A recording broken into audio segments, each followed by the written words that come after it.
Hey, what's up guys? Welcome back to the channel. In today's video, we are not talking about Delta Force, at least, well, not too much. In fact, the main topic of this video revolves around Battlefield, which feels strange nowadays, considering absolutely nothing is going on with the game whatsoever. But I suppose that changes with today's video because we have some very interesting details to go over regarding a potential, quote, open world element for the next Battlefield title, an EA job listing, and I will keep you guys up to date on the latest Battlefield 2042 update, which is update 8.0.1. And moving past those details, I will discuss my further thoughts on Delta Force, so if you want to hear more about that, definitely watch a little later into the video. Thank you guys so much for watching, by the way. If you enjoy the channel, hit the like button and subscribe to the channel.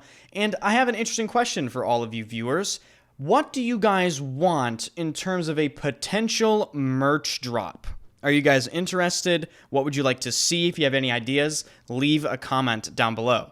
Alright, let's start talking about this Battlefield open world thing. I was streaming a couple days ago, by the way, first link in the description, follow the Twitch stream. I've been streaming a ton of Delta Force, and a couple people came into my channel and were like, Enders, there's this thing on Battlefield Bulletin stating that the next Battlefield game is apparently going to have some sort of open world elements, and I was like, okay, I'm being gaslit. Surely not, right? Like, surely I don't alt-tab and see this is real.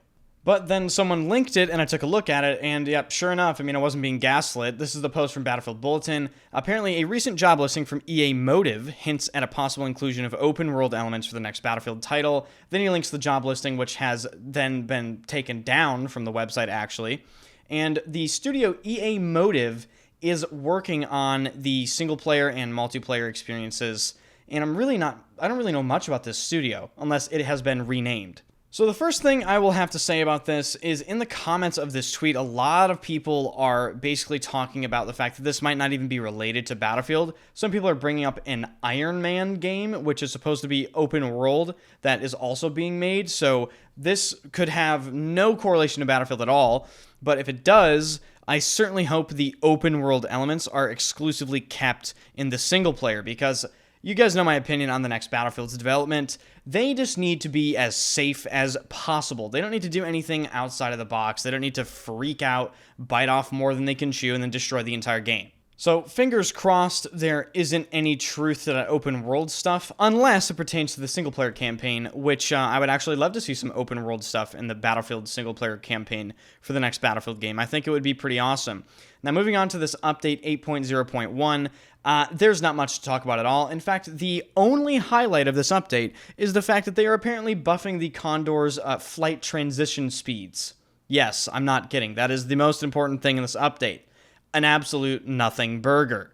And get ready to get real used to those nothing burgers, because this is how Battlefield is going to be for over the next year. You know, there's going to be nothing going on, which is why Delta Force is so important. And now I'm going to shift to talking about my updated thoughts about Delta Force after putting a ton of time in the game. I've been streaming the game for like 6-7 hours a day, putting in huge grind sessions. If you've been missing those streams, definitely follow the Twitch stream and subscribe to the channel on YouTube. Turn notifications on so you don't miss those streams, because they're actually going to be releasing a new map for the game in an alpha, and we'll talk about that.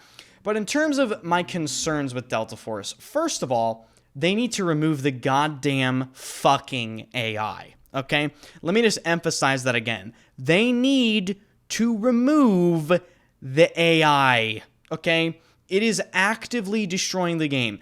And the thing about the AI that is absolutely crushing to me is that we are just so close to having a decent game, and there's always that one thing that you have to question if the developers are going to address and fix or not.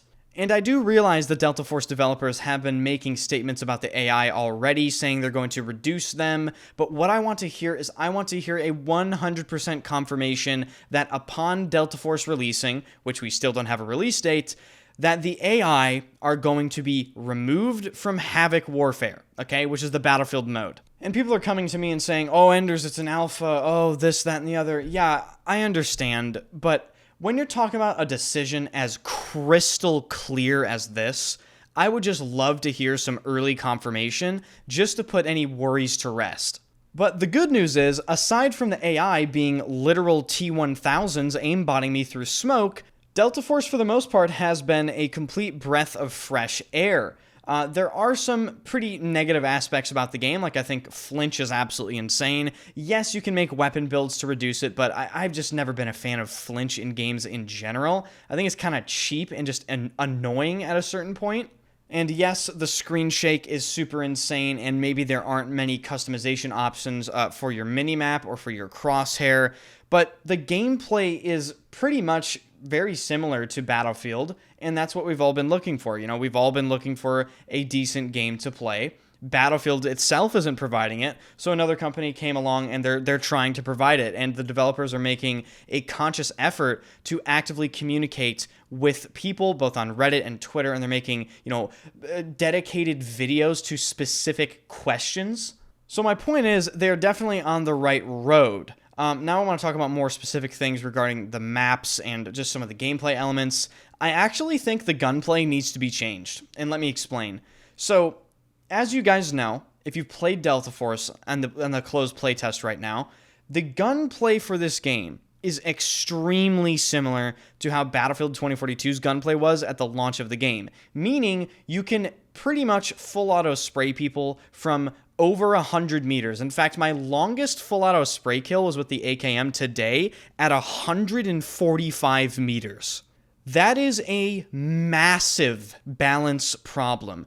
And guys, you guys are going to hate me for this, but they need to add spread to the game. That is the only way they can reduce the engagement ranges. Some people are going to comment and go, oh, just nerf the attachment setups or add more recoil.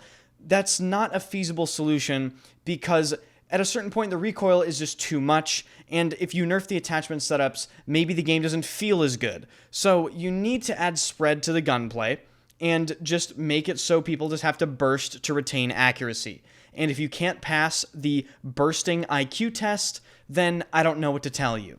You simply cannot have ARs contesting at marksman rifle and sniper engagement distances. You just can't. It's not good for game balance. But other than that, the gameplay is relatively smooth. They could definitely do with, you know, improving some stance transition speeds and just little tweaks here and there. But overall, the decisions to make this game good are just so crystal clear. I mean, it's such a breath of fresh air, because it's not like Battlefield 2042 or like Battlefield games in general, where there's 500 million game-breaking bugs. They're so far away from even making the game half decent. No, we are just a few tweaks away from making Delta Force an extremely solid game. And need I remind everyone that this game is in a closed alpha, all right? I would love to hear the game is going to be released at the end of the year. I would not be surprised if they're going to hold the game off a little longer, which would obviously be devastating for me, because, like, oh my god, I just want a new game to play. And I'm sure everyone else is in the same boat, even if you don't enjoy Delta Force or think it's a 2042 copy, which it isn't. I still think the game has massive value for quite a lot of people, especially in this period of downtime between 2042 and the next Battlefield game. And, you know, I'm excited for a game, or at least very interested in it, for the first time in a very long time. Maybe even like 5 or 6 years, if I'm being completely honest with you. So that's going to be it for today's video, guys. If you enjoy the channel, be sure to hit the like button and subscribe to the channel. Come by the streams and let me know if you want to see merch, what your ideas are for the merch. And be sure to turn notifications on so you do not miss an upload or a stream on this YouTube channel as well. So thank you guys so much for watching. I will see you guys in the next one.